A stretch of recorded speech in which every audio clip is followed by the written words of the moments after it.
I gave a lot of thought about what I was going to talk about. There's 1,000 stories to tell out of any of these, but after listening to what Mercedes just talked about, I feel like we just walked around in the sun for 6 days. Sister, that was amazing. Give her a round of applause.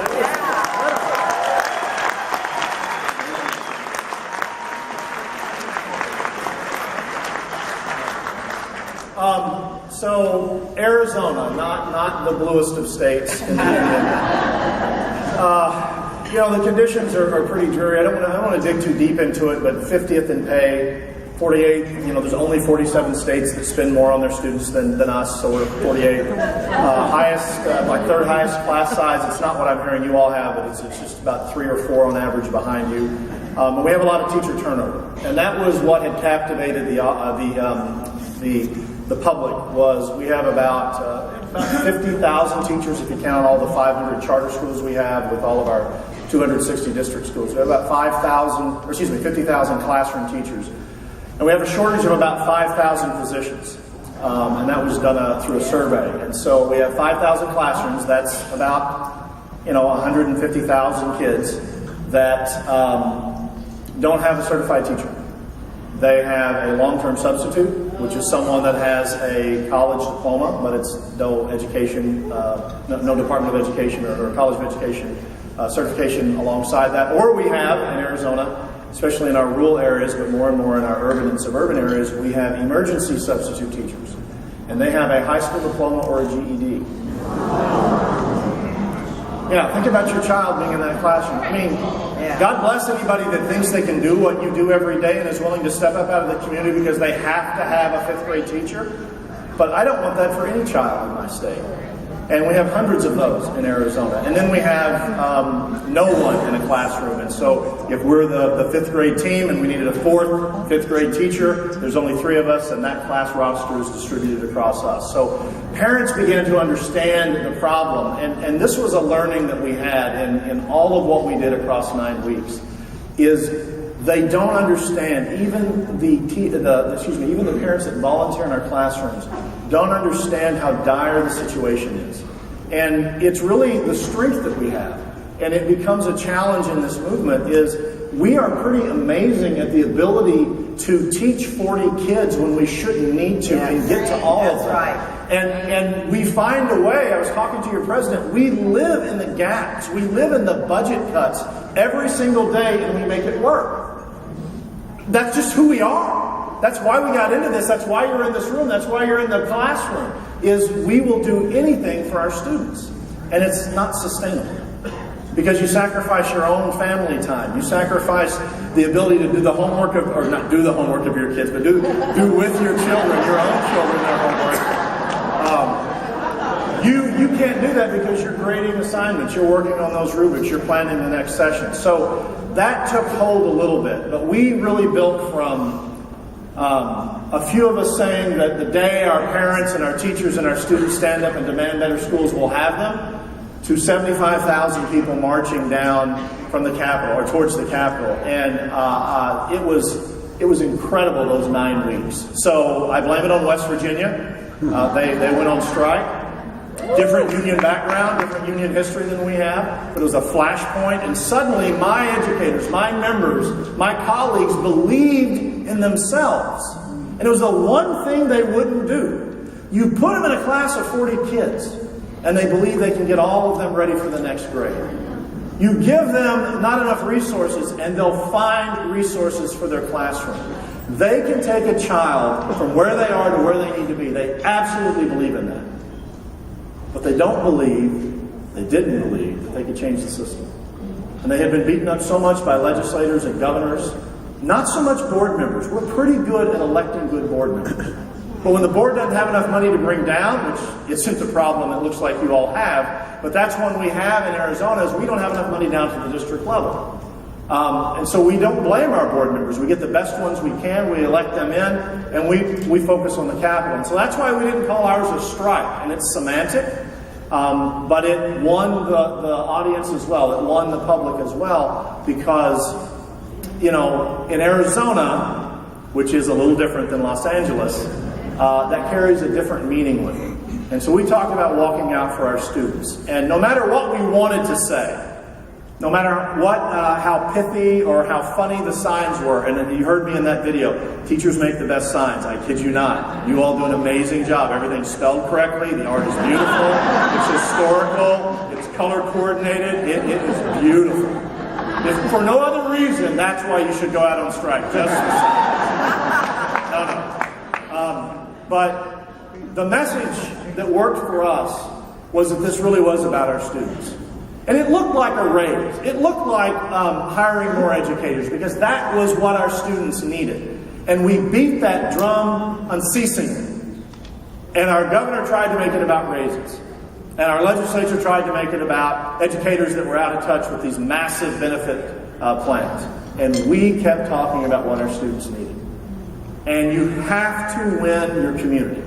They have to understand what it is that you're going to do, because we didn't know. We went from 9 weeks of not knowing what a statewide action might look like to actually marching and shutting down schools for 6 days. We went to a place where our superintendents were calling our local presidents asking if school was going to be open the next day. And yeah, I mean, you chuckle and you know, we didn't want to have to do it. You want to be in your classroom. But we had emailed. We had made the phone calls. We had gone down. We had done the routes. We did everything from I'm Just a Bill. Remember Schoolhouse Rock? We did everything the way we were supposed to do it, and we were ignored. And that means our students were ignored. And so we felt that we just didn't have anything else to do except take a statewide action. And so about 8 weeks in, we took a statewide vote. I don't know if anybody's ever done that before. I would encourage you to try to make it more local. A statewide vote was challenging, but what made it work for us, a paper ballot, and we didn't get to every school, but every school that had any kind, where we had any kind of capacity, and where this grassroots group, Arizona Educators United, that was just a breath of fresh air, young educators, activist educators, who some were our members and some weren't, but they really believed they were going to change the system. And they made us work faster, which was a great learning. Is unions, sometimes we don't move as fast as we should. We're cautious because we have to be here on the next day. Facebook group, which was AEU, they could have disappeared, and it wouldn't have maybe made that much of a difference. And I say that, and I love the leadership that we've worked with. But AEA, we have to be there the next day, so it makes you cautious. Well, they wouldn't let us be cautious, which was good. And that coalition worked really well through all this. So at about 6 and 7 weeks through, we decided to do this vote. We had 57,000 educators. We let ESP, everybody except administrators got a ballot. And they handed you a ballot and said, are you willing to walk out for your kids? It's a real simple question. We didn't have a date with it, but we just wanted to know, were they ready? And 78% said yes. In a red state, where 7 weeks previous, when we were doing our first action, which was wear a red shirt, I had emails and phone calls asking if they were going to get fired for wearing a red shirt. Wow. That's where we started. Not everybody. We have people that have been knocking down this door for years. But we have people that have felt so beaten down, thinking it was everybody. So beaten down that they were worried about wearing a red shirt. And they marched. And so we had 78%. We rolled that out. But it was because of all of the organizing. It was because the biggest key was the walk-in. And I'll offer this, and then we can. I'll shut up because I'm social studies. I can talk forever. But the first 2 weeks we wore red shirts, and social media. Everything goes up on social media. You look 3 times bigger on social media, and the press. No, I mean it. Your parents are on social media. Your students are on social media. The community's on social media. They're not going to see you until you get up on social media. Get your hashtag and get it out, and you're probably way ahead on that.